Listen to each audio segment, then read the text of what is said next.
Hola a todos, bienvenidos al Laboratorio Canino. Mi nombre es Gustavo Estrada y me acompaña Román Urrutia. Ambos somos adiestradores canino profesionales y estamos aquí para conversar de muchos temas en educación canina que no todo el mundo se atreve a conversar. ¿Ya? En nuestro primer podcast estaremos conversando por qué estamos aquí. Román, bienvenido. Gracias, Gustavo. ¿Cómo has estado? Bien, todo bien. Y la gente nos pregunta, ¿por qué un podcast? ¿Por qué decidimos sentarnos a conversar sobre los temas de educación canina? ¿Qué les podemos contar? Así es. Bueno, yo creo que una de las cosas principales que está pasando en este momento es que la industria canina está todo el tiempo cambiando, al igual que nuestro mundo, básicamente, nuestra cultura está todo el tiempo haciendo pequeños cambios y torques, y la industria canina no es la excepción. Entonces, en ese caso, en ese sentido, yo creo que nosotros también tenemos que ir como con la corriente de los cambios que están pasando y irnos adaptando y respondiendo a esos cambios también. Entonces, una de las cosas que ha derivado en la motivación de hacer este podcast es precisamente también de comunicar otras versiones o las otras caras de la moneda, las versiones no tan mainstream, las cosas no tan populares, aquellas cosas que no se dicen, aquellas cosas que no se muestran, las explicaciones un poco más complejas también de lo que está detrás de lo que hacemos y del por qué hacemos lo que hacemos. Entonces yo creo que eso es un punto, ya después probablemente entraremos un poco más en detalle, pero yo creo que al final es como eso, ¿no? Tratar de dar la otra visión o la otra cara de la moneda de lo que está allá afuera, probablemente en redes sociales o en medios más populares. Sí, precisamente hoy estábamos viendo videos y páginas de Instagram, páginas web, que tenían una cantidad de premisas que en principio parecieran ser como muy en buena actitud para con nuestras mascotas, pero que en el fondo encierran una suerte como de argumentación débil o de un intento de posicionar una idea derribando otras. Y creo que allí es donde es importantísimo estos espacios para conversar y hacer, yo creo que una crítica que no, nos afecta a todos, porque más de una vez nosotros mismos nos hemos topado conversando sobre, oye, esto que nos están señalando sobre, por ejemplo, alguna herramienta o alguna técnica en educación canina, esto que nos están señalando, ¿será cierto?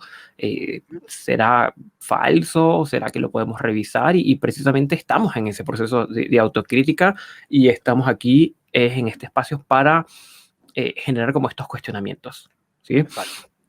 Yo creo que lo primero que surge es este eterno, digo eterno porque me imagino que está como el principio de los, o se siente como el principio de los tiempos, este eterno debate entre las diferentes ideologías que giran en torno al adiestramiento. Sí, sí. Y digo diferentes porque no solo hay dos, no es que es positivo versus tradicional, hay N cantidad de individuos posicionando sus ideas, pero que en el fondo son, no sé si podríamos llamarlo ideologías, ¿te parece? Sí, justamente te iba a comentar que es gracioso que lo pongas como ideología, pero es que en verdad yo creo que ya estamos en el punto en que prácticamente lo es. Prácticamente lo es. Y la complicación de que precisamente ya hemos llegado al punto en que prácticamente lo sea es que eso elimina una posibilidad de objetivación o de tener como una respuesta consensuada más nítida. Porque además todo no está tan claro en realidad. Es decir, cuando lo vemos desde la óptica un poco más científica, de repente un poco más crítica, no hay todavía respuestas claras, a pesar de que algunas instituciones, algunas personas, algunos administradores digan que sí, en realidad no hay todavía respuestas concluyentes sobre cualquier cantidad de posiciones que están en el mundo del adiestramiento. Entonces, al final, cuando uno no tiene respuestas claras, fehacientes, contundentes, pues queda más bien como en la teoría y en las posiciones, en las posturas, en las maneras de pensar, que al final van a ser siempre subjetivas. Va a quedar Claro. al final a criterio de cada quien. Entonces Sí, ahí sí, yo creo que calza bien el término de ideología. ideología. Muy bien, y quería como retomarlo porque uno de los elementos que las o de las variables con las que se van a encontrar las personas que nos estén escuchando es que nosotros solemos ser como bien minuciosos en el uso del lenguaje. ¿Sí? No solemos utilizar el lenguaje tan laxo como se utiliza en otras partes, y creo que conviene, como para sentar las bases de la conversación, que entremos a hacer algunas definiciones. ¿Ya? ¿Qué vamos a entender, Román, como ideología? ¿Qué es una ideología?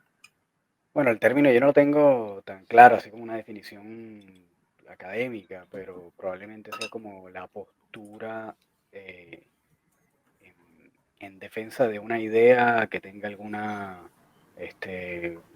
como un cúmulo de pensamientos, de conceptos, de acciones que vayan en pro de una misma idea, ¿no? Una misma teoría. Yo creo que lo más clásico, como las representaciones más clásicas de ideología son más que todo políticas, ¿no? Por ejemplo, izquierda, derecha, qué sé yo, comunismo, capitalismo. Entonces, probablemente si no son este tipo de ámbitos, están más en aspectos religiosos, ¿no? Probablemente las ideologías. Pero bueno, ahí ya estamos hablando de religión, que igual es básicamente lo mismo, solo que tiene un componente espiritual, pero en realidad es como la misma cosa. Claro, en el fondo, sí, las ideologías como este conjunto de emociones, de ideas, de creencias colectivas que giran en torno a un pilar, derecha, izquierda, religión, capitalismo, marxismo, etc. Y cómo se gira en torno a esa idea y se defiende esa idea muchas veces en contraposición o en ataque de otra idea distinta. ¿Ya? Sí, claro. Pero estaríamos señalando que esta dialéctica en educación canina está a la par quizás de la política o de la religión. Es como, o sea, yo creo que sí, están bien cerca. Es decir, a ver, es que yo creo que el tema que la ideología es que cuando tienes ese grupo de ideas, ese grupo de conceptos, y lo defiendes a capa y espada, porque además probablemente aludan a ciertos aspectos de ti mismo como persona, viendo más como el aspecto un poco más psicológico, en el cual forman parte o representan aspectos de tu personalidad. Entonces, en ese punto, todo lo que se contraponga a esas ideas lo vas a tratar de rechazar y vas a tratar de defender lo que tú piensas o lo que tú sientes que te representa de alguna manera a través de esas ideas, a través de esa ideología, ¿no? Ese conjunto de conceptos, ese conjunto de ideas. Entonces, ahí es donde también precisamente se sale del foco de la objetividad, ¿no? Aunque en realidad técnicamente la objetividad no existe probablemente, pero de alguna manera es más difícil objetivar, es más difícil tratar de mantener una posición más neutral frente a las cosas, más crítica, porque al final estás tratando de defender un conjunto de ideas que de alguna manera te representa como persona, o representa el conjunto de ideas que tú también sientes que son que son las reales, que son las adecuadas, o sea. Entonces sí. La educación canina iría más eh, tendiente más a ser una ciencia social que una ciencia biológica, Absolutamente. con todos los sesgos y todas las implicaciones en las ciencias sociales. Sí, eso es un punto muy bien interesante porque todas las cosas que hemos estado viendo, estudios que además siempre se citan todo el rato como alguna herramienta retórica para fundamentar algún tipo de posición, cuando los analizas a fondo y los desglosas, te das cuenta que en realidad ninguno de estos estudios científicos logran ser completamente determinantes o concluyentes, y una de las razones por las que eso pasa es porque precisamente no son ciencias exactas, es decir, no es matemática, no es física, no es química, me explico, no son ciencias duras. ¿Y por qué no son ciencias duras? Porque no estamos hablando de animales, estamos hablando de seres vivientes que están compuestos por múltiples aspectos que afectan su comportamiento, que son su propia biología, que son emociones que los perros pueden sentir, comportamiento, percepción de las cosas, el manejador que también va a influir, o el dueño, que también tiene emociones, que también tiene una percepción de las cosas, que también va a tener una parada. Y además de eso, si hablamos de ciencia, entonces el observador, ¿no? Que no es el manejador, que tampoco es el perro. Entonces es el observador también que va a tener sesgos, que va a tener percepciones, que va a tener posturas, que va a tener una serie de conjuntos de pensamientos y que también van a influir entonces en los resultados de esa ciencia. Por lo tanto, todo esto que estamos hablando son componentes que son característicos de las ciencias sociales. Claro, yo creo que ahí subrayamos algo que va a ser como bien importante y donde ya marca una diferencia, porque hay muchas personas, tanto del rubro de la educación canina como anexos o cercanos, que consideran que la educación canina es una ciencia, pero pensada como ciencia dura, ¿ya? Y tú señalas, bueno, se rescatas una serie de elementos que lo hacen más parecer a una ciencia social que a una ciencia fáctica. Y aún así, tenemos clarísima evidencia que inclusive en las ciencias fácticas la presencia del observador altera el resultado. Pero súper. Estos principios de incertidumbre, se me escapa el nombre ahora, pero el principio de incertidumbre donde a nivel atómico, en donde el momento que observamos ya estamos alterando el fenómeno y estamos hablando de Claro, ciencias duras, de física, ¿ya? claro, claro, así es. Eh, Sí, entonces, claro, si lo aplicamos a las ciencias, en este caso estamos definiendo, y aquí yo creo que ya empezamos a marcar alguna diferencia con el resto de las posiciones, estamos definiendo la educación canina como una ciencia social, se comporta como una ciencia social, tiene que ver con el aprendizaje, tiene que ver con individuos biológica, psicológica y socialmente complejos, sí, claro. que no se encuentran en un ambiente natural, ¿no? El ser humano no tiene un ambiente natural de él, salvo el que él mismo creó, y ya per se es artificial, y el Claro, perro ya no pertenece al ecosistema. El perro no claro, pertenece a la naturaleza, el perro claro. pertenece a ese ambiente que nosotros creamos. Entonces, Sí, claro, con todas estas variables estaríamos más cerca de una ciencia social que de una ciencia natural. Y yo creo que ahí ya marcamos una diferencia sí, con sí, respecto sí, a las demás educadores o gentes del área que lo consideran como una ciencia natural. Y, y yo creo que es allí donde empiezan a ver los errores, eh, donde se empieza como a pensar que si esto es una ciencia natural, por lo tanto, debe haber una verdad absoluta. claro, y tal vez de repente podríamos, yo me imagino, esto es una suposición, porque obviamente no soy científico natural, no soy, yo imagino que esto debe venir como del aspecto de la biología, probablemente, de que seguramente habrán muchos profesionales del mundo canino que vengan de áreas como la biología, como la etología, que de alguna manera están más relacionadas con este tipo de ciencias que podrían ser más como de ese orden, pero que en realidad cuando estamos hablando de comportamiento canino, estamos hablando de psicología, estamos hablando de comportamiento, estamos hablando de eh, todo el aspecto, el proceso mental por el que pasa un individuo, en este caso el perro, y el dueño, que además siempre lo sacan de la ecuación como si no existiera, pero los perros no existen solos. De hecho, esto que tú acabas de mencionar es súper importante, súper relevante tenerlo en cuenta porque eh, muchas veces también pensamos que, sobre todo cuando hablamos de etología, es como en el estudio del perro en su hábitat natural, pero en realidad sabemos que los perros salvajes básicamente no existen. Es decir, no es como que hay una manada de perros. Hay algunos perros que están como un poco más alejados, un poco más aislados. En inglés le llaman como los feral dogs, ¿no? Son como estos perros que viajan en manadas, y usualmente no son en números muy grandes, suelen ser de 2 a 3, y qué sé yo, y de alguna manera han hecho algún tipo de estudio de ese tipo de perro, pero igual viven en contextos humanos, o al menos relativamente cercanos a los humanos, nunca están completamente alejados, por más salvajes que sean, nunca están en un bosque botado donde tú los tengas que estudiar como estudias un lobo, como estudias un oso o lo que sea. Entonces, de alguna manera, el perro siempre está relacionado con el humano. Es decir, nunca el humano está fuera de la ecuación cuando hablamos de comportamiento canino.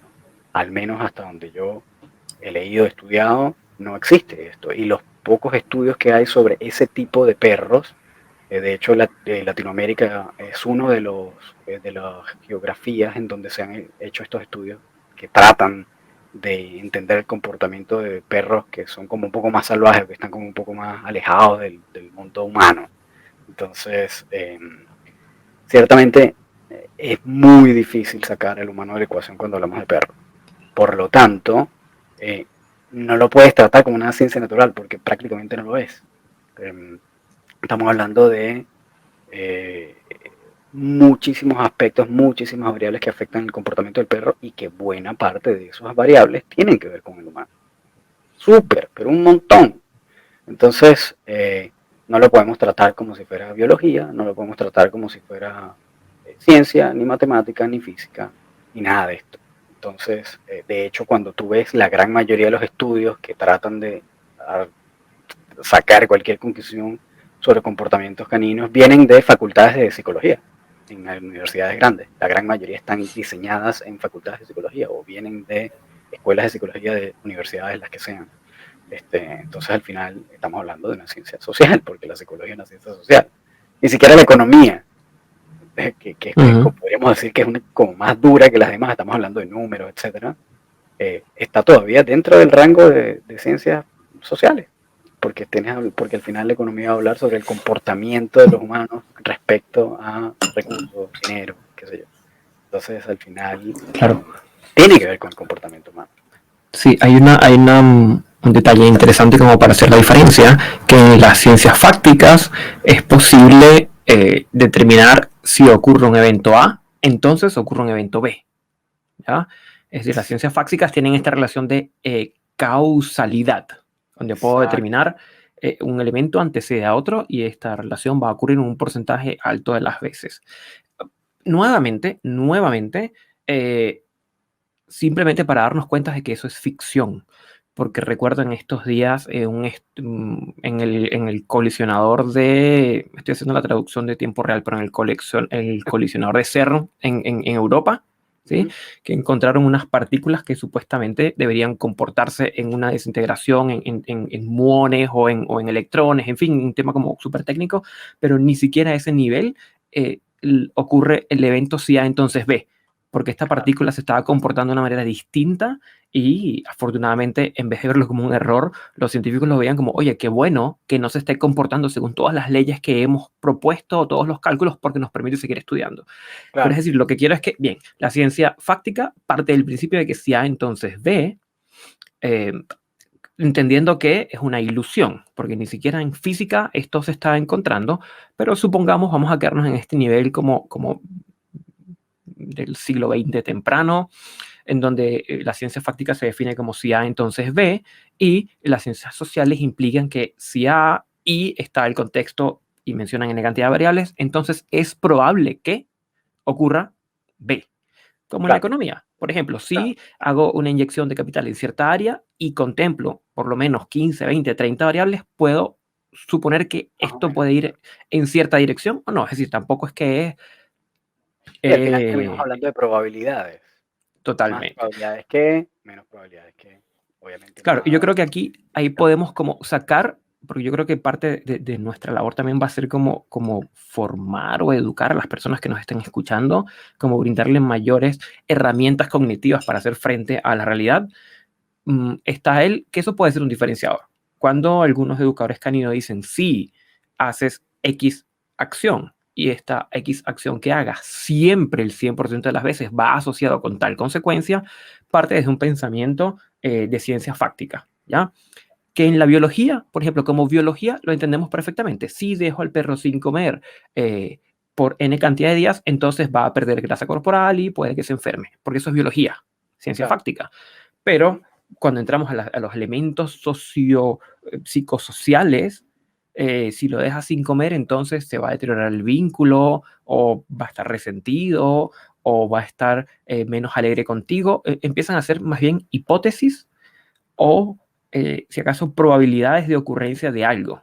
Pero yo creo que el determinar que si haces una acción A en educación canina y que va a tener un resultado B y lo determinas como una relación 1 a 1, es una lógica de ciencia natural que está claro, como lo estamos definiendo, que no aplica a la educación canina. No, y no solo que no aplica, sino que además esto es un punto buenísimo, es súper interesante, porque además se da también en el discurso, que es bien popular, bien mainstream, es todo esto también como que la correlación indica causalidad, y eso es una falacia lógica, es un error de un silogismo. Es decir, cuando tú dices, es que cuando llueve, entonces truena, por lo tanto el trueno genera la lluvia, estás cayendo en un error lógico. Es decir, el hecho de que truene no significa que el trueno crea la lluvia, significa que están relacionados nada más. Pero la correlación no indica causalidad. Esto en filosofía se llama una filosofía, un error falaz, que se llama cum hoc propter hoc, que es que la correlación no indica causalidad. Y esto es un fenómeno que pasa en las redes sociales a cada rato. O sea, esto es el pan de cada día, que porque algo está correlacionado significa que lo está generando, y eso no es así. Es una falacia. Es una falacia casi cualquier Mira, cosa. mira, no solo es una falacia, sino, bueno, para irritación de muchos, es una suerte de pensamiento místico religioso. Porque me recuerda el cuento, no sé exactamente si es el ave, pero del cuervo en el dintel de la puerta.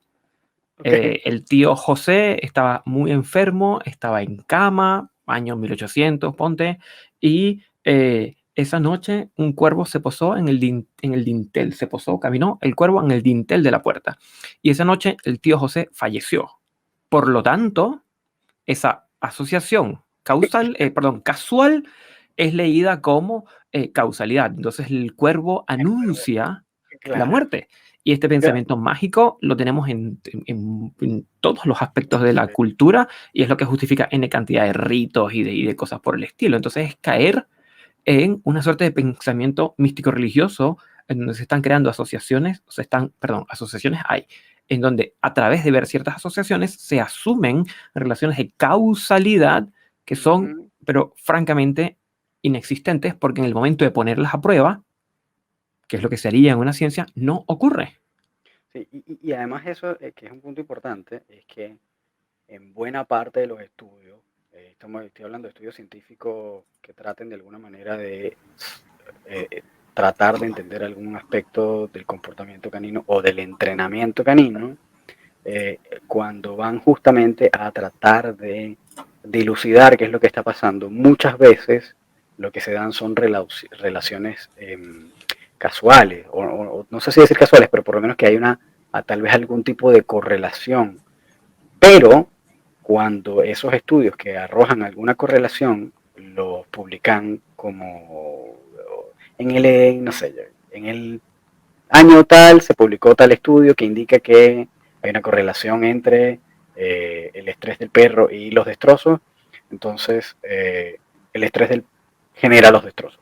Entonces lo arrojan como que una cosa es producto de la otra y en realidad lo que el estudio lo que demuestra es que hay una correlación, es que están al mismo tiempo, probablemente, yendo en el mismo momento, pero como te digo, casualidad es más probable que causalidad en ese caso, no sabemos que si en verdad una cosa genera la otra. Entonces, eh, es un error que se da todo el rato, tanto en la interpretación de los estudios, de probablemente personas que no sean los investigadores propios, o personas que no pertenezcan a la comunidad científica, eh, adiestradores, qué sé yo, cualquier tipo de profesional canino que esté tratando de eh, valerse de esos estudios, entonces muestran esos papers como si fuera una cosa producto de la otra, y no necesariamente. De hecho, los estudios no demuestran este, causalidades, lo que demuestran son correlaciones.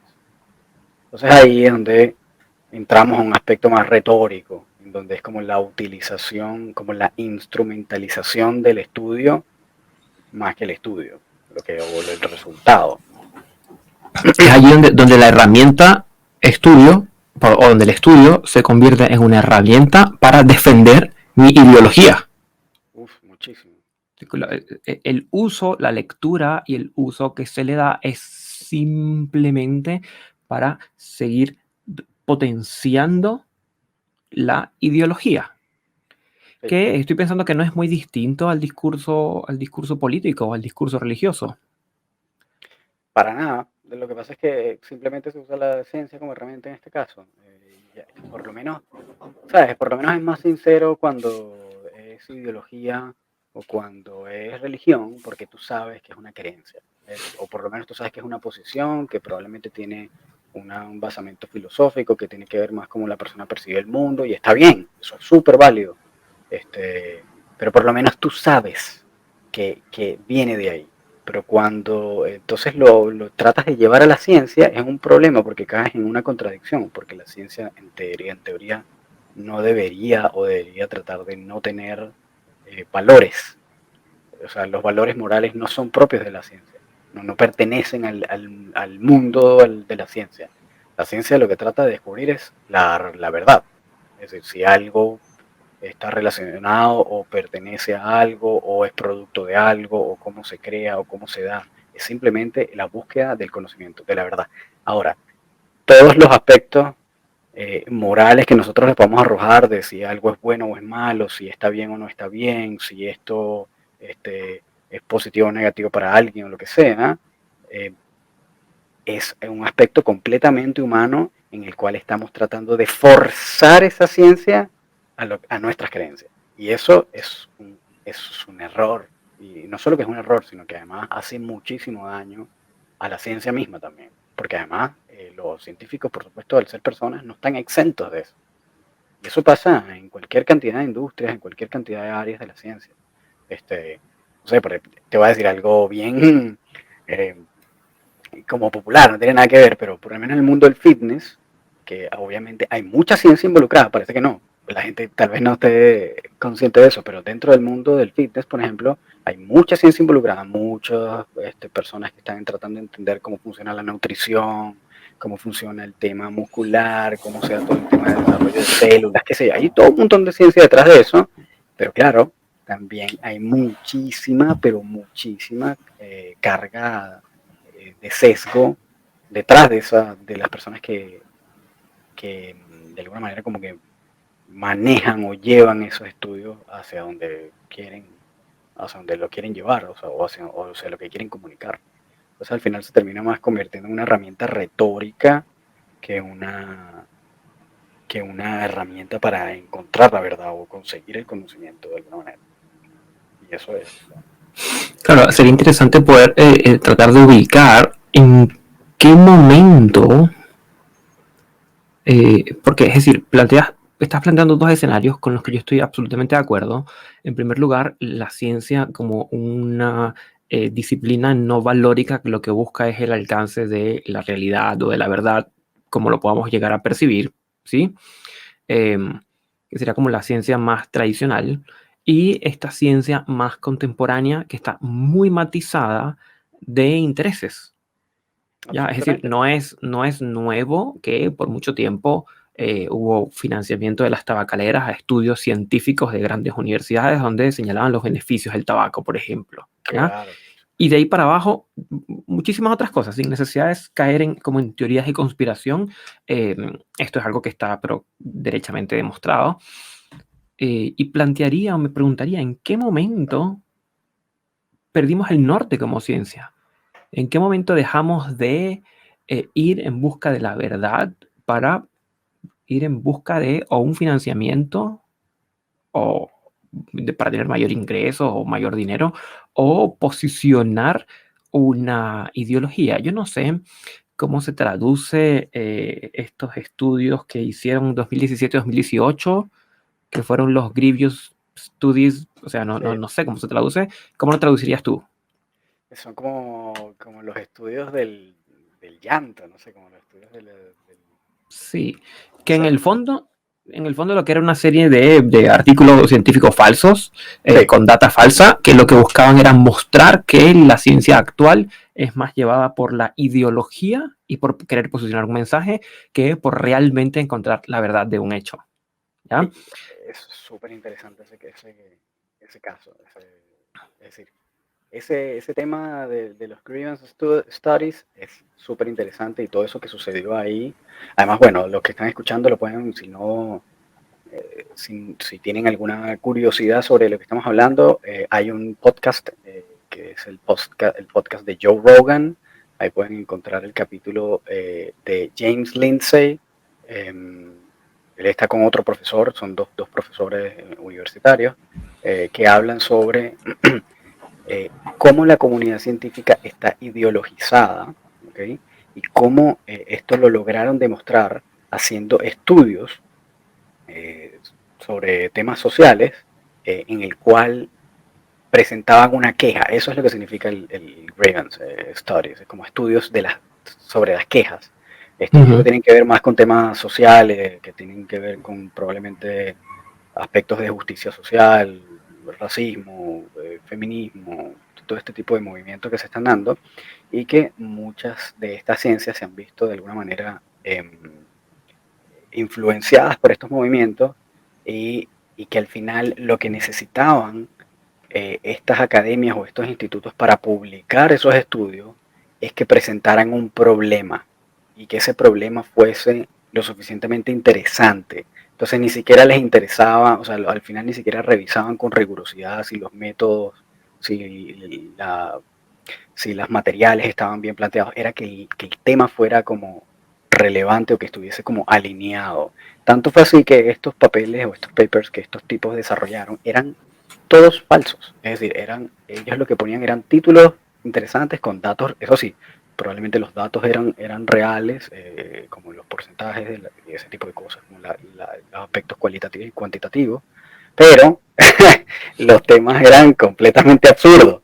De hecho, uno de esos papers que lo que hicieron fue copiar el Mein Kampf de Adolf Hitler y le pusieron en vez de nazismo, pusieron, no recuerdo, qué sé yo, racismo, pusieron cualquier otro término de esto y los terminaron aplaudiendo, haciendo premios y qué sé yo, y los tipos, y al final, obviamente las academias se vieron muy mal paradas porque se dieron cuenta que estos tipos lo que estaban haciendo era precisamente una farsa, eran estudios falsos para demostrar que las academias no estaban siendo objetivas en este momento y que muchísimas universidades importantes estaban cayendo en ese, en ese bache o en ese mal hábito probablemente. Y esto yo creo que es algo que se está extrapolando a todas las industrias, o sea, a muchísimas universidades, muchísimas academias, el mundo académico yo creo que está viciado actualmente en buena medida y por supuesto la industria canina no es la excepción de eso. Está Totalmente. muy cerca, Me, muy cerca. me hiciste recordar, yo no sé, Román, si tú eres seguidor de Rick and Morty, como serie. Mira, entonces nunca la he visto, siempre me llamó la atención, pero no la he terminado, pero sé que tienen Bueno, un montón de críticas interesantes. conviene verla porque es filosóficamente potente. Sí, Filosóficamente sí, potente. Pero sí, tengo, recuerdo un capítulo en donde uno de los personajes, Jerry, es secuestrado, es abducido y llevado a Plutón. Porque Jerry pensaba que Plutón era un planeta. Y lo secuestran los plutonianos para premiarlo y darle elogios porque este científico de la Tierra reconoce a Plutón como un planeta, pero en el fondo lo que había era que a la monarquía del momento le interesaba que Plutón fuera reconocido como planeta porque permitían extraer ciertos recursos minerales que si no fuera un planeta no podrían, como en términos políticos. okay. Es muy interesante porque ilustra esto que estás mencionando Mucho de eso. y, claro, pero lleva a preguntarse cuando miramos a los lados y, a ver, sabemos que los noticieros, por ejemplo, están viciados de posiciones políticas, por ejemplo, ¿ya? Los noticieros, los canales de televisión. Completamente. Eh, Asimismo, los diarios, bueno, todos los temas de comunicación. Y cuando recurrimos a las ciencias, que uno puede decir, oye, es el último bastión que va a estar Exacto. luchando por la verdad, nos topamos con que, oye, también hay ahí una corrupción de valores importantes. Sí, ¿Y súper. qué hace él o qué le podríamos recomendar al ciudadano de a pie? Que dice, oye, pero este educador me está diciendo que la ciencia dice esto y este otro me está diciendo que no cree en la ciencia. Sí, ¿verdad? Sobresimplificando el discurso, ¿ya? Y es como Sí, que ya, y entonces, ¿a quién le creo? sí, eso es verdad. ¿Dónde voy a buscar información? Sí, sí, eso es una muy buena pregunta. A mí me ha tocado de verdad a veces preguntármelo yo mismo, así como que, bueno, ¿a quién le creo yo también? O sea, porque al final tú sabes que los medios tienen una línea editorial, sabes que los periódicos tienen una línea editorial, sabes que los políticos obviamente tienen ciertos sesgos, que personas que están en ciertos movimientos también tienen ciertos sesgos. Entonces, ciertamente, uno busca en la ciencia algún tipo de refugio, pero lo que te das cuenta después también es que efectivamente la ciencia no está exenta de esas cosas, cosas que uno no se hubiera imaginado jamás. Pues no sé, probablemente en los 90 jamás hubiéramos pensado que eso era como posible, aun cuando ya los académicos probablemente de más alto nivel lo sabían ya en ese entonces. Pero, ¿cómo hace uno entonces para ciertamente saber cómo te desarrollas un criterio propio en el cual al menos tengas una posición en la que tú pienses que puedes estar siendo lo más objetivo posible? Y yo creo que muchas veces eso se da es tratando de oír o buscar información de varios lados que tengan posiciones contrarias, y también eso de alguna manera cotejarlo con lo que tú ves en la realidad. Es decir, yo escucho al tipo que dice A, escucho al tipo que dice B y luego me asomo por la ventana y trato de ver en qué parte están ambos discursos presentes, sí, porque seguramente hay aspectos de los dos en la realidad. Es imposible que uno tenga la razón absoluta y el otro no. Totalmente. Claro que obviamente vas a ver aspectos de todas en esos presentes y al final tú sacarás conclusiones apropiadas en donde tú dirás, bueno, ciertamente yo veo un poco de A, veo un poco de B, pero no estoy de acuerdo con ni A con ni con B, o sí estoy de acuerdo con B, a pesar de que estoy viendo también A presente, pero siento que B puede estar más por lo que yo pienso. Y entonces al final yo creo que vas a sacar una conclusión un poco subjetiva, porque al final tiene que pasar por un filtro individual. Y ahí es donde de repente es como la mejor manera para en verdad tomar una decisión sobre qué opinar, sobre qué pensar, habiendo visto el panorama completo. Eso creo que es como la mejor forma, porque en verdad no hay... Claro. Y hay una, es que me dejas pensando en una cantidad de cosas, pero una de ellas tiene que ver con precisamente esto que estás planteando, en donde ojalá, bueno, que estamos en una época de curación de contenido. Ya no es la era de la información, ya hay demasiada información en todos lados, nos toca curar el contenido para poder extraer, claro, y nos toca a nosotros mismos, porque cuando voy al influencer tal, o al educador tal, o a la universidad tal, ya hay un sesgo importante. Sí, yo creo que esta es una tarea de cada... Sí, no, y no solo eso, sino que también las propias redes sociales te van a arrojar más contenido de ese tipo. Es decir, apenas tú empieces a buscar, obviamente te va a arrojar más. Entonces, justamente el problema es que si no haces el ejercicio de buscar lo contrario o de buscar otra cosa, vas a continuar viendo lo mismo.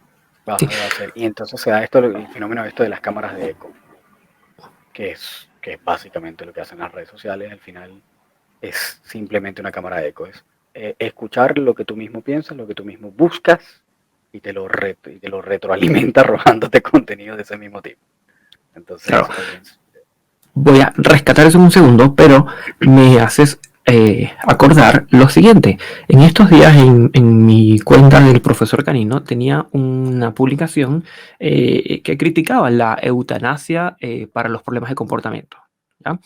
Y hubo una persona que me comentó, vengo del grupo de Facebook Losing Lulu, como perdiendo a Lulu, en donde es un grupo de apoyo para personas que han tenido que eutanasiar a sus perros por problemas de comportamiento. Uy, qué fuerte. Y sí, y me pareció interesante. Hice la aplicación por Facebook, le escribí a los administradores sobre cuál era mi interés en entrar en el grupo. Y es muy interesante porque es entrar a ver otra cara que quizás no es una posición que yo en algún momento haya defendido, porque sigo estando en contra de la eutanasia por temas de comportamiento, pero nutre mucho leer aquellas personas que pasaron por esa experiencia y sin criticarlo, porque una de las reglas de la página es no critiques. Esto es un grupo de apoyo, un grupo de ayuda porque la gente perdió un ser querido. Si dices alguna tontera de, ay, eso no va a hacer que el perro regrese, y te sacamos el grupo. Y creo que son como bien firmes con esa regla, cosa que me parece muy bien, porque permite como conocer la otra cara de la moneda. O sea, conocer el B. Yo promuevo A y con esto podemos conocer B. O puedo explorar un poco más de B, sigo leyendo las cosas de las publicaciones, etcétera, para nutrirme y ver en qué momento sí es que puede que esté recomendado inclusive una eutanasia por temas de comportamiento. porque ya hay gente que lo hace, hay grupos que se están dando apoyo por esto, y como entrar a conocer eso. Pero era como un inciso que quería hacer en esto de la importancia de ver tanto una cara de la moneda como la otra cara de la moneda y aún así salir a cotejar al externo. Pero una de las cosas que me estabas comentando me recordaba una frase que utilizaba mucho un psicoanalista de una escuela de psicoanálisis en la que yo estaba, Ronald Portillo, se llama él, psicoanalista súper ducho, experto en su área. Él era súper coloquial con sus expresiones y él muchas veces señalaba, porque no te creas, en la psicología también se dan estas mismas discusiones de qué es lo bueno, qué es lo mejor, cuál es el mejor tratamiento, qué tratamiento cubre y qué no, en fin. Él tenía la frase esta de arrimar, que cada quien arrima su sardina a la brasa. ¿Sí? Haciendo referencia a que cada quien conviene explicarlo un poco como en una suerte como que sería como de una cocina, un horno colectivo donde estén las brasas ardiendo y ponemos todos nuestras sardinas a cocinar, pero sí está el interés de cada quien de acercar su sardina a la brasa para que esté lista primero, para comer primero. Y a todas estas yo creo que es muy importante que nos preguntemos nosotros mismos, al nosotros cuestionar los estudios que hay, o verlo como una ciencia social, o bueno, agregar la serie de variables que nosotros agregamos, ¿no estaríamos también arrimando la sardina, nuestra sardina a las brasas? Bueno, a mí me parece súper importante o súper interesante esa pregunta. Al final terminamos hablando más de ciencia que el por qué estamos aquí, pero ciertamente podría haber una motivación de ese tipo, pero al final el resultado, que es otra cosa, es absolutamente beneficioso, porque si tú no tienes la capacidad de cuestionar nada, ¿okay? Y esto lo decía Karl Popper, que es probablemente uno de los pilares fundamentales del método científico y de la filosofía del siglo XX, uno de los personajes más importantes que ha tenido la faz de la Tierra en la historia contemporánea, es que se da la teoría de la falsabilidad. Si tú no tienes la posibilidad de falsear una teoría, ¿okay? Entonces esa teoría no forma parte del método científico. Toda teoría es falseable. Es decir, toda hipótesis que tú desarrolles tiene que tener la capacidad de ser falseable, de decir que es falsa o de ser rechazada o de ser cuestionada. Entonces, el que uno diga, mira, ese estudio está raro, o este estudio no me parece que no está bien medido, o no arroja los resultados que dice que arroja, es absolutamente beneficioso independientemente de la motivación.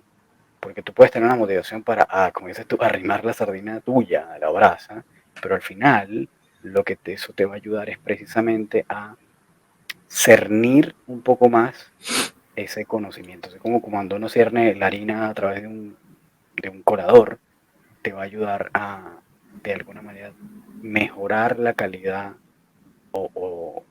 sí, la calidad de ese conocimiento. Porque al final todo suma.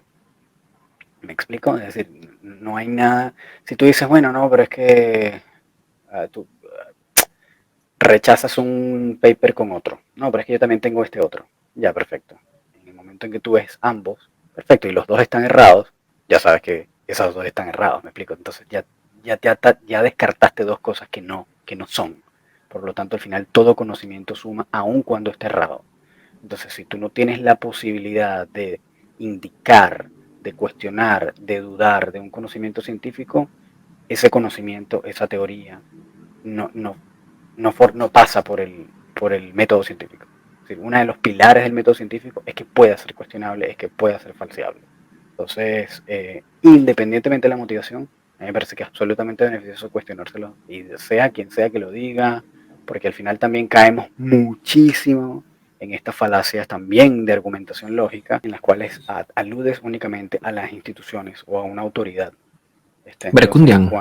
Ad verecundiam, gracias. Al ad verecundiam. Entonces, cuando tú aludes únicamente o lo arrojas únicamente como si fuera una verdad, solo porque es una autoridad o solo porque es una persona, no, es que, por ejemplo, yo acabo de mencionar a Karl Popper, pero si yo dijera que lo que él dice es la verdad absoluta, estoy cayendo en una falacia argumentativa. Entonces, si yo digo, este estudio dice, y por lo tanto esa es la verdad, es una falacia argumentativa. Si yo digo, no, es que la ONU dice, o es que la universidad de sacó un paper que dice, y por lo tanto esa es la verdad, estoy cayendo en una falacia argumentativa, es un ad verecundium. Entonces, es falso, no es así. Uno tiene que, uno tiene que recibir las cosas por el argumento y por la sustancia de lo que se está diciendo, no por quién lo dice, ni por quién lo avala, ni por nada de estas cosas al final le dan la verdad a nada. Y precisamente una de las pilares de que algún conocimiento científico sea realmente científico es que tiene que tener la posibilidad de ser cuestionado. Entonces, a mí me parece que es absolutamente válido cuestionar estudios científicos del tipo que sean y vengan de donde vengan. Así tú seas, Claro. nosotros seamos unos tercermundistas latinoamericanos, o como nos quieran ver, o lo que sea, y lo está diciendo la Universidad de Harvard o whatever, al final da lo mismo quien lo diga. Da lo mismo si lo va a la Universidad de Harvard, da lo mismo si lo está diciendo la WWF, da lo mismo. Al final uno tiene que ver es la sustancia de lo que se está argumentando, el argumento mismo. Si no, estamos cayendo en una falacia, estamos cayendo en un silogismo. Entonces al final no podemos ver las cosas nada más por la portada. No podemos ver las cosas nada más por quien lo dice. Así. Sí, pero fíjate que señalas que al final terminamos hablando de ciencia y no el por qué estamos aquí. Y todo lo contrario, estamos aquí porque la ciencia ha mostrado ser insuficiente para dar las respuestas a las preguntas que tenemos. Y de allí la necesidad de que aparezcan espacios dialécticos en donde se pueda construir, conociendo A, conociendo B, conociendo C, en donde se pueda construir un grupo de conocimiento o una aproximación a la realidad que contemple, no todas, porque evidentemente va a ser imposible, pero que contemple un número mayor de variables. Súper. Que no sea solo una. Nuevamente es este error de la ciencia natural, porque A entonces B, es una relación univariable. ¿Y no? Y yo creo que no, sí es precisamente eso. Porque si la ciencia nos hubiera dado las respuestas, no estaríamos aquí discutiendo si es que esto tiene sentido o no tiene sentido. ¿Ya? Yo creo que, y esto va a ser muy difícil, disculpa, Román, esto va a ser muy difícil de verlo para otros, quizás con menos capacidad de autocrítica, y es lo que hace también, porque la ciencia ha sido insuficiente en brindar las respuestas que necesitamos en educación canina, es lo que lleva también a otros sectores a agruparse, a hacer videos de propaganda, de ideas, a tratar de posicionar un mensaje o una idea como grupo, como colectivo, porque no hay una instancia a la cual acudir y señalar y decir, oye, mira, la ciencia nos está demostrando que esto es blanco, por lo tanto es blanco para todo el mundo. Claro. ¿No? Es que puede ser blanco para ti, puede ser gris para mí. Entonces, ¿qué hacen? Los grupos del blanco se agrupan, los grupos de gris se agrupan, los grupos negros se agrupan y cada quien empieza con sus estrategias, falaces o no falaces, porque eso ya es otro tema para otro podcast, a posicionar su idea. Sí. Es una guerra ideológica en el fondo de lo que está ocurriendo. Sí. Yo creo que, bueno, yo en realidad no vengo del área de las ciencias, pero sí tengo como un background un poco más, de alguna manera, tal vez un poco más cercana a la filosofía, y por eso es que tal vez aludo a este tipo de aspectos que tienen que ver más con filosofía, como las falacias argumentativas, este tipo de cosas. Y yo creo que hay mucho más de dónde nutrirse para entender o para, de alguna manera, resolver aspectos del mundo canino que tal vez no tienen que ver con ciencia. Es decir, cuando estamos hablando de hedonismo, cuando estamos hablando de estoicismo, cuando hablamos de todas estas corrientes filosóficas, probablemente puedan arrojarnos más luz sobre lo que hacemos que un paper científico que no tiene ningún resultado todavía. Y que está bien que salgan, está bien que lo hagan, porque al final eso nos va a dar nos va a arrojar cierto conocimiento para entender que no, que sí, y está fantástico, en verdad, como digo, todo aporta, independientemente de que tenga una carga cegada o ideológica o lo que sea.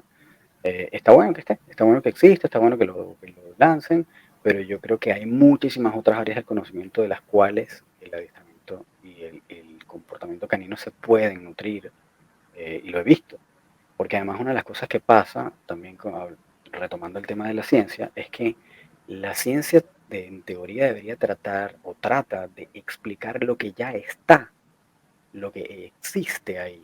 Tú no tratas de hacerte una idea para después explicar esa idea. Es decir, tú primero observas y frente a lo que ya observas, lo que está en la realidad, esa realidad te da genera una hipótesis y después tú tratas de demostrar esa hipótesis experimentando. Pero lo que está pasando es que yo tengo una idea de algo que es una preconcepción absolutamente subjetiva y yo trato de darle forma o explicación de esa hipótesis y aplicarla a la realidad. Entonces al final el proceso es como al revés y eso es lo que me parece a mí que está pasando. Entonces no es como que, por ejemplo, tú digas, no, es que el esfuerzo positivo es el mejor método para enseñar a un perro, pero eso no viene porque tú te diste cuenta que cada vez que le dabas un premio al perro, el perro entonces se portaba mejor y se repetía el comportamiento, sino es como que es que yo quiero que mi perro me quiera más, que sea más feliz, que sea no sé qué, por lo tanto yo lo voy a tratar como me gustaría que me tratara, por lo tanto le voy a dar más premio que otra cosa, y eso le voy a tratar de dar una explicación científica tratando de partir de esa idea. Entonces al final partes desde una idea y no desde una observación. Y en teoría la ciencia debería partir desde tratar de dar una explicación a una observación. Y frente a esa situación, si esa fuese la realidad, pues hay muchos aspectos del adiestramiento canino que muestran ciertas cosas, que probablemente hablemos en otros episodios, que entonces tienes que explicarlo también.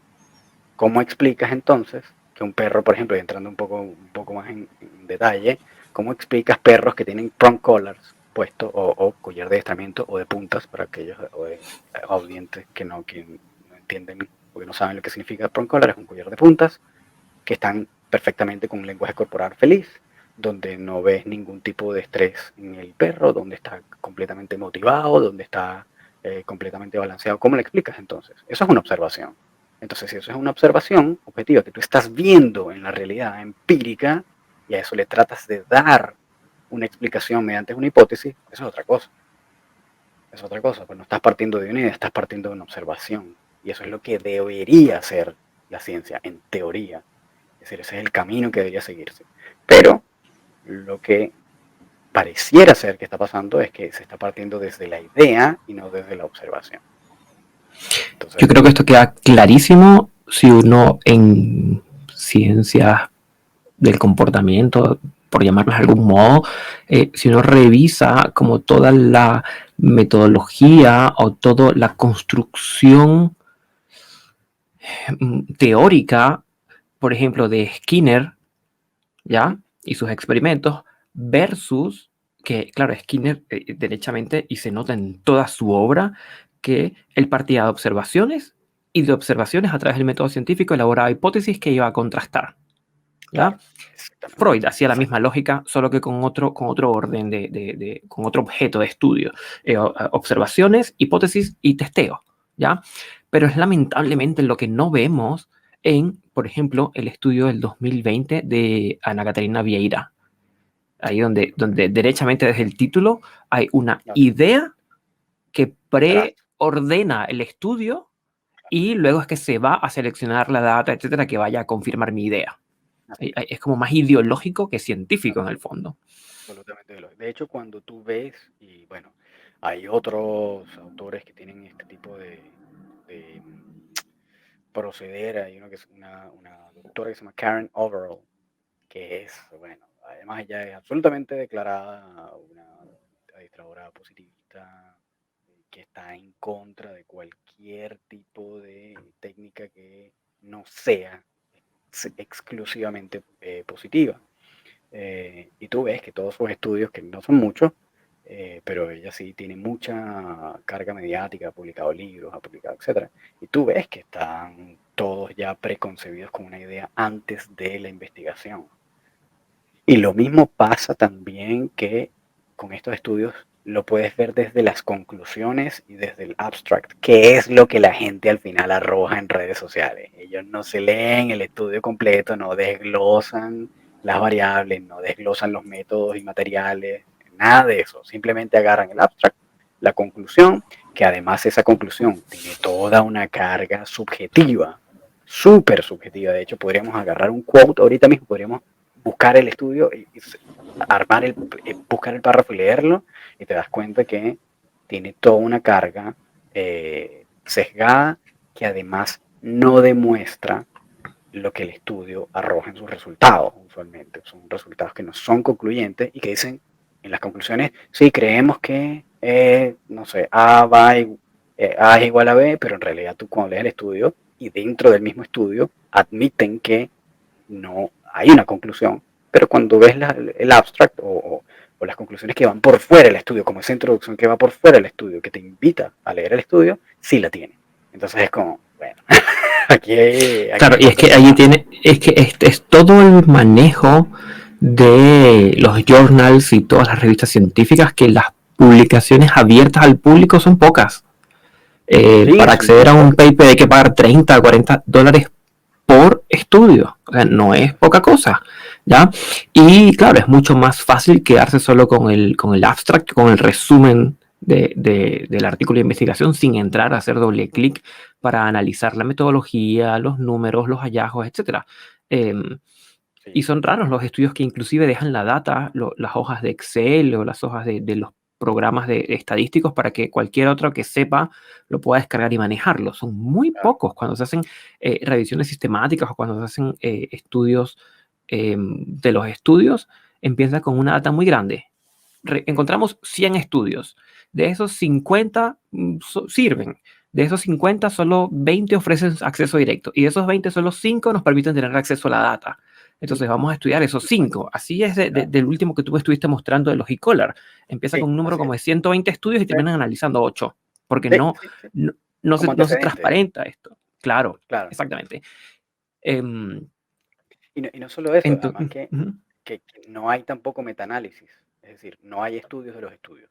No hay un estudio que se encargue de estudiar esos estudios. De decir, mira, si de todos estos estudios que han hecho, ve que dicen que, qué sé yo, que el adiestramiento positivo es lo único y lo mejor del mundo, no se han hecho estudios que digan, mira, si todos estos estudios, de estos 100 estudios, hay 50 que están bien hechos o que pasan la prueba de lo que sea, o de nada. No hay nada de eso, no existen. Entonces, y el otro punto, que además, volviendo otra vez a la academia, sabemos que los comités éticos de las grandes universidades no permiten hacer estudios experimentales que te permitan dilucidar si lo contrario del discurso popular es realmente cierto. Entonces, no hay personas que hayan podido demostrar, por ejemplo, la efectividad o los beneficios de un e-collar en situaciones de resolución de problemas de comportamiento. ¿Okay? No de obediencia, de comportamiento. Y eso no se puede hacer porque precisamente no te permiten. O por ejemplo el uso del collar de puntas, prong collar, no lo permiten por un tema ético. ¿Okay? Y esa ética al final, cuando tú la revisas, la ética es subjetiva. La ética es un componente humano. Entonces, y esto ya aquí volvemos otra vez al aspecto filosófico. Por eso digo que al final el mundo del adiestramiento canino puede nutrirse en muchas otras más áreas del conocimiento que no es necesariamente la ciencia.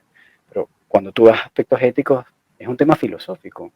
Entonces, cuando tú dices, yo no voy a hacer un experimento en un perro con un collar de puntas, porque el collar de puntas es doloroso para el perro, esa es una percepción tuya. Como persona que piensas, que crees que ese collar de puntas puede ser es doloroso para el perro. ¿Puede ser doloroso? Bueno, sí, bueno, un cuchillo también puede ser peligroso para una persona si te lo clava a otra, ¿no? Pero entonces es como, ¿hasta qué punto en realidad? Eso va a depender de múltiples variables, va a depender del perro, va a depender de la intensidad, va a depender, etcétera, etcétera, etcétera. Bueno, aquí nos ponemos técnicos de nuevo, pero lo que quiero decir es que el hecho de que no hayan estudios que demuestren lo contrario no significa que esa realidad no exista. Lo que significa es que no hay nadie que las haya estudiado, porque tampoco no hay nadie que las financie, porque no hay universidades que les convenga, porque si ponen un estudio de esto, pues sabemos que vivimos en una época de hipersensibilidad, la gente los va a señalar a esas universidades, van a perder financiación, van a perder alumnos, van a perder cualquier cantidad de cosas, por lo tanto no les conviene ir en contra de ese discurso que es tan popular. Entonces al final es muy complicado que personas normales o independientes hagan estudios, porque además es muy costoso. Requiere una infraestructura importante, requiere una financiación importante. Entonces el hecho de que esos estudios no existan o que no se haya demostrado no significa que no sea realidad. Es que simplemente no se ha Claro, hecho todavía. significa que no se han, claro, no se han podido hacer y no estoy seguro si se podrán hacer en algún momento. Por la misma historia por esto que tú planteas en los comités de ética. Es decir, yo recuerdo cuando uno estudia psicología, experimentos como el de Milgram, de la obediencia, o el de la prisión de Stanford, son experimentos que hoy día son inconcebibles. Hoy día eso sería absolutamente complicadísimo hacerlo, pero en su momento brindaron luces en la ciencia sin valor, porque la ciencia no es valórica, ya brindaron muchísima información, por ejemplo, para comprender algunos comportamientos de los soldados de la Alemania nazi de la Segunda Guerra Mundial, con el experimento de Milgram, que quizás comprenderlos sin esa experimentación hubiera sido complicado. Bueno, que de hecho Entonces, son claro, por un tan lado, famosos que hasta películas tenemos. O sea, bueno, para los que sí. no sepan de lo que estamos hablando, hay un par de películas que pueden ver que hacen referencia a esto. Uno se llama La Ola, es una película alemana, se escribe Die Welle con W-E-L-L-E. Y otra que pueden buscar también que se llama Das Experiment, D-A-S Experiment. Ahí tienen como unas referencias cinematográficas de esos dos experimentos, que son experimentos sociales súper importantes, súper interesantes. Está buenísimo para que lo vean y sepan de lo que estamos hablando. Y sin duda, algo que marca una diferencia importante es esta concepción, y yo creo que conviene subrayarlo, de la educación canina como una ciencia social. Porque planteas, y estoy absolutamente de acuerdo, que se pueden nutrir de muchas áreas, la filosofía, las ciencias sociales, la psicología, es decir, se puede nutrir de muchas otras ciencias que si uno lo concibe como ciencia natural, no te interesa leer otras ciencias, porque estás solo enfocado en tu objeto de estudio con una visión de túnel. Y eso sí, importantísimo, yo sí pondría banderas sobre aquellos educadores caninos que se están nutriendo de otras ciencias y que te hablan de ética y que te hablan de sociología y que te hablan de historia, que te hablan de pedagogía, hablan de psicología, hablan de filosofía, porque están en una tarea de ampliar el conocimiento. Es decir, no es solo ver A, sino es ver todo el abecedario dentro de lo que se pueda comprender antes de llegar a un juicio o a una conclusión. Y ese punto es súper importante porque la diferencia, entonces, bueno, pero es que si estás hablando de un animal, claro, pero la diferencia es que este es un animal que vive con nosotros. Es decir, un lobo, un gorila, lo que tú quieras, obviamente no es natural porque no viven con nosotros, no conviven con el humano. Están en un hábitat aparte que no tienen nada que ver. Pero en cambio, los perros existen en tanto el humano existe. Es decir, tú arrojas una manada de perros, los lanzas por un bosque, y los dejas ahí abandonados, esos perros van a perecer. No Claro. hay manera de que un perro sobreviva en un hábitat completamente salvaje sin presencia del humano. El perro existe con el humano. Entonces, obviamente, precisamente porque están en presencia del humano todo el tiempo y que coexisten con el humano todo el tiempo, están obligatoriamente atados a todas estas ciencias que tienen que ver con el humano. Filosofía, economía. ¿Y por qué no? Porque mire cómo afecta la economía. Usted no tiene plata, no puedes adoptar un perro. No puedes adoptar un perro, entonces hay más perros abandonados. Hay más perros abandonados, entonces tienes más riesgo de que sé yo, haya perros agresivos, muerdan niños, muerdan personas, transmitan enfermedades. Mira todo lo que mira todos los ejemplos que te dice tu abuelo el pájaro, como dicen por ahí, y estoy hablando de economía, ¿no? hablando de un aspecto netamente económico. Entonces, si las personas no tienen plata, dicen, no, no tengo la responsabilidad, no tengo los recursos para adoptar un perro. No tengo para adoptar un perro, entonces ahí mi perro es abandonado, etcétera, etcétera, etcétera. Y eso es solo una lista. Es solo una lista. Entonces ahí te das cuenta que sí, todas las ciencias, todas las áreas del conocimiento, en el caso del adiestramiento o de la educación canina, están relacionados porque tienen que ver con el humano, porque están atadas al humano. Entonces, por Sí, supuesto. necesariamente la comprensión del comportamiento canino tiene que tener una visión multivariable. Y multivariable no son 2, 3, 4, 5, 10, 20. Multivariable de 40 variables para arriba. Exacto. De ese nivel de complejidad. Que por cierto, bien interesante, aquí a los que están escuchando también les comento que Gustavo estuvo haciendo precisamente unas precisiones, como una especie de estudio para tratar de entender más o menos cuántas variables pueden afectar el comportamiento humano, el comportamiento canino. Y encontró alrededor de unas 45. Y probablemente eso siga ampliándose en la medida en que sigamos profundizando en eso, pero ahí tienen nada más.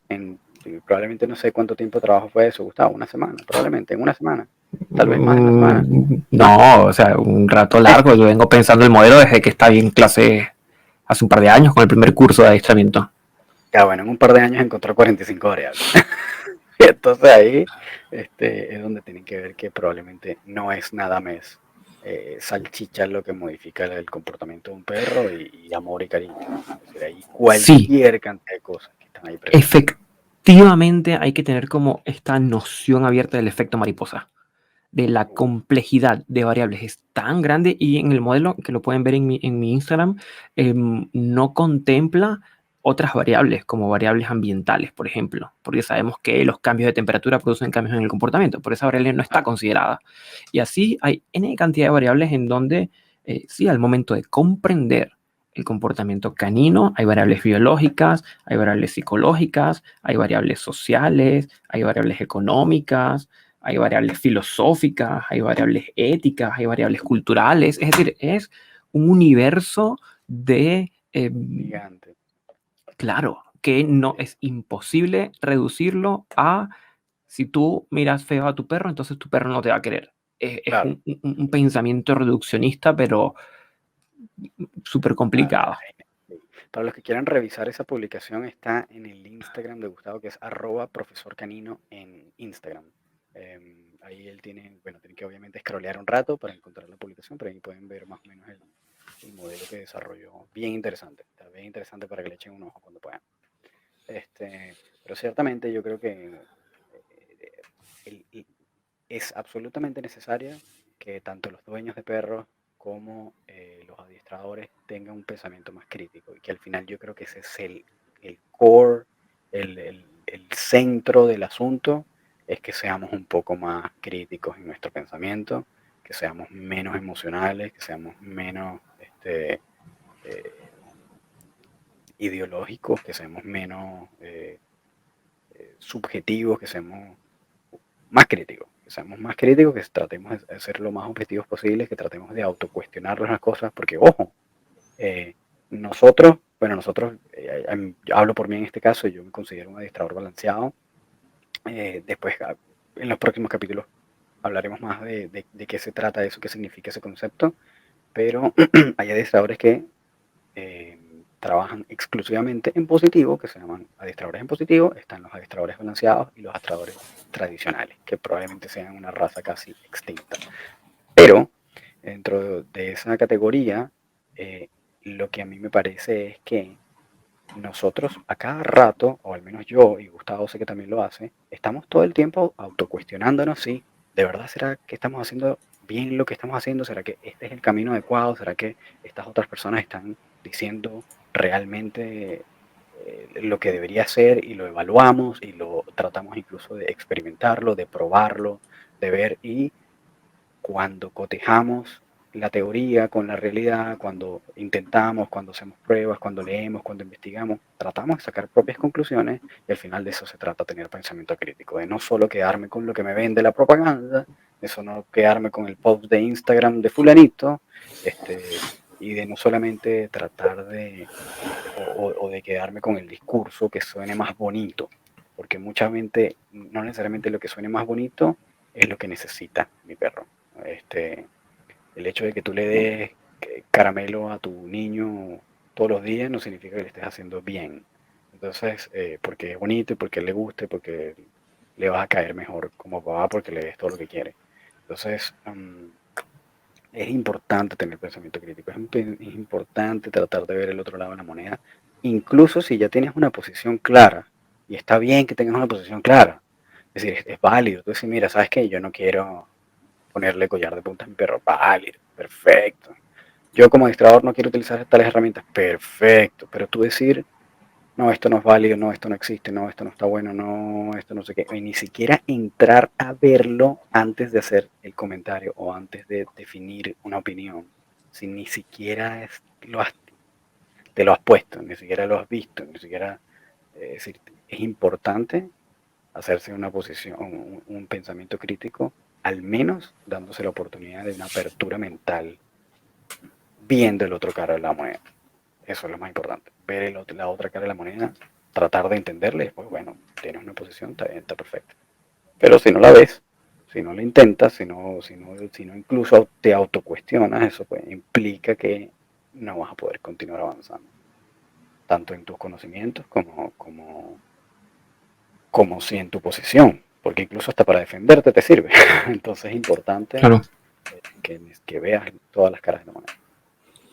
Suscribo lo que planteas y lo transformo en una frase de esas que sé que en algún momento nos van a salir de ricochet golpeándonos de regreso, pero como parte de aproximarse a ser un mejor humano para nuestro perro, implica que para ser un mejor humano tenemos que ser menos humanos.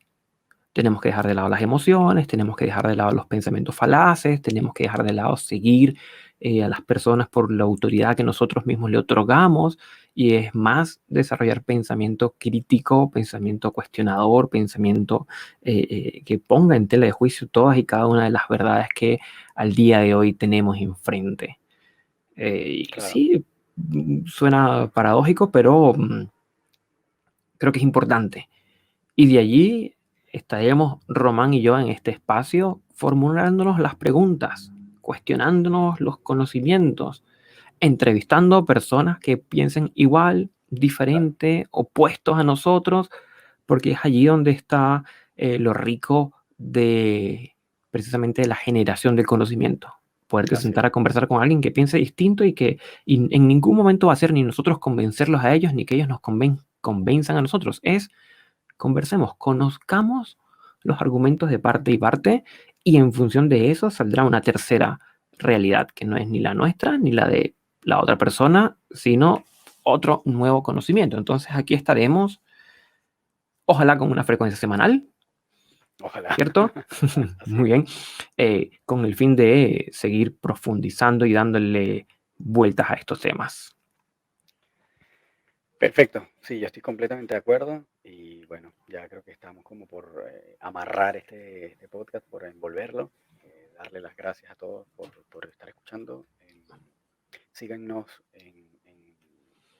en esta frecuencia que vamos a estar probablemente semanalmente y nos veremos entonces en los próximos episodios para ir discutiendo cada uno de los temas que vayan surgiendo, entrevistar personas interesantes, cualquier pregunta, cualquier tema que a ustedes les interese que discutamos, escríbanos, coméntenos y nosotros trataremos en la medida de lo posible de poner esos temas en el tapete o de buscar a estas personas que a ustedes les interese que de repente podamos entrevistar o con quienes podamos conversar. Si ustedes tienen sugerencias, háganoslas saber y estaremos entonces haciendo un nuevo episodio en la medida de lo posible con esos comentarios o con esas propuestas que ustedes nos hagan llegar. Así es, perfecto, Román, ha sido un enorme placer y estaremos por aquí con ustedes la semana que viene con algún otro tema de interés para toda la comunidad de los educadores caninos. Perfecto. Peace, gracias. Chao, que estén muy bien.